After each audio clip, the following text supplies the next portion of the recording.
Ben Riyadlama Hoşgöme Rivak vilayetinin çerçeve etrafının Jumakulu Hekim Dayhan Birleşiginin Qırağısılık Oğudun yaşayıcısı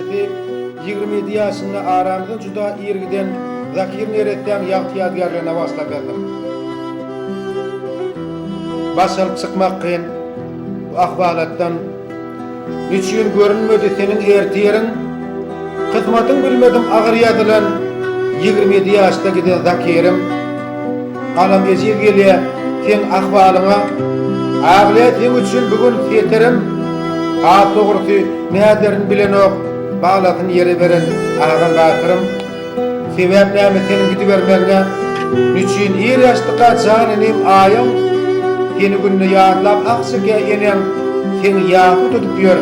keven gülayım hiçim karışmadı bile ahvala yürüklerde koydum ölçmeyecek yara kimsiniyeler onan kentin koyup kaldılar doğallon dinara şakir negara sen ketelim değerlin gidiver yali yakınların yağdılap ağlaya peryada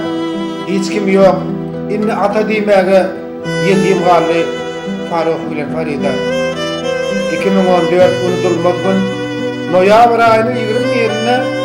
näme derdim vardı hiç kim bilmedi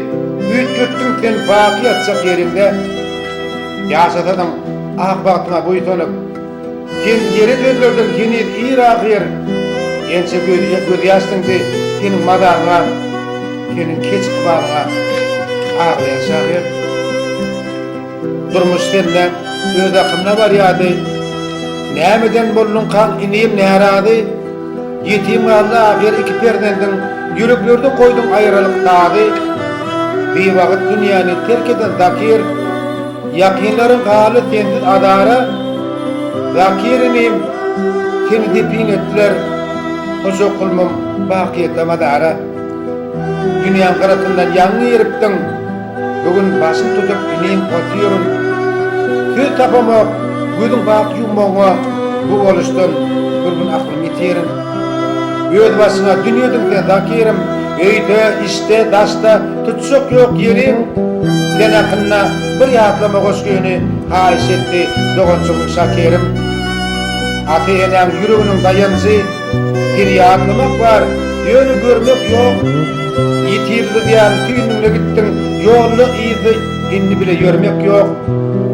Şakir doğançımın ruhun saadiyle yadırdı sen için bugün yatlama seni bilin nalamağı dibep yok bu ağır kıtmatın batırdık ama cahil zinnet oldu nur içinde yat sen karı toprağı koydunla basın ahvalına gözüne yaşayladı seni hiç unutmaz fakarlı versin Zakir iniciğim yaşayıp bilmedik yaşını katana eneme doğuncuklarına iki arı göz bağlasına verdim toprağın yeni oldun nur içinde yat